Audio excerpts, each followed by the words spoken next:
महाड तालुक्यामध्ये गुन्ह्याचे प्रमाण दिवसेंदिवस वाढत असून यामध्ये जागा जमिनीच्या वादातून नातेवाईक व सख्या चुलत भावंडांमध्ये हाणामारीच्या घटना घडत आहेत। महाड तालुक्यातील किंजळोळी बुद्रुक येथे सख्या चुलत भावंडांमध्ये जागा जमिनीच्या वादातून हाणामारी झाल्याची घटना नुकतीच घडली आहे। या वादातून महाड शहर पोलीस ठाणे येथे परस्पर विरोधी गुन्हे देखील दाखल करण्यात आले आहेत।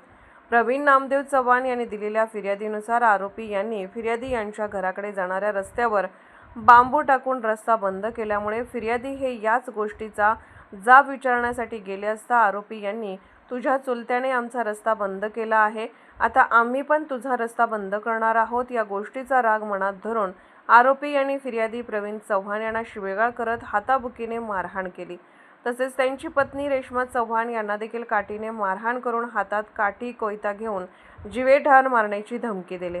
या प्रकरणी आरोपी सुरेश मारुती चव्हाण, नरेश मारुती चव्हाण, मारुती बाबू चव्हाण सर्व राहणार किंजळोळी बुद्रुक तालुका महाड यांच्या विरोधात भारतीय न्याय संहिता कलम 118(1), 115(2), 351(2), 352(3)(5) प्रमाणे गुन्हा दाखल करण्यात आला आहे। तर दुसरीकडे सुरेश मारुती चव्हाण यांनी दिलेल्या फिर्यादीनुसार आरोपी व फिर्यादी हे एकमेकांचे चुलत भाऊ असून यांच्यामध्ये जमिनीचे पूर्वीपासून वाद आहेत।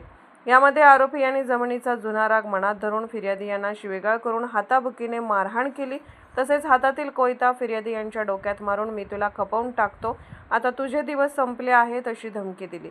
या संपूर्ण प्रकरणामुळे आरोपी प्रवीण नामदेव चव्हाण राहणार किंजळोळी तालुका महाड असे आरोपीचे नाव असून आरोपी विरोधात भारतीय न्याय संहिता कलम 118(1), 115(2), 351(2), 352 प्रमाणे गुन्हा दाखल करण्यात आला असून वरिष्ठांच्या मार्गदर्शनाखाली महिला सहाय्यक पोलीस निरीक्षक विद्या राऊत या संपूर्ण गुन्ह्याचा अधिक तपास करत आहेत। जागृत महाराष्ट्र न्यूज, रामदास चव्हाण, महाड, रायगड।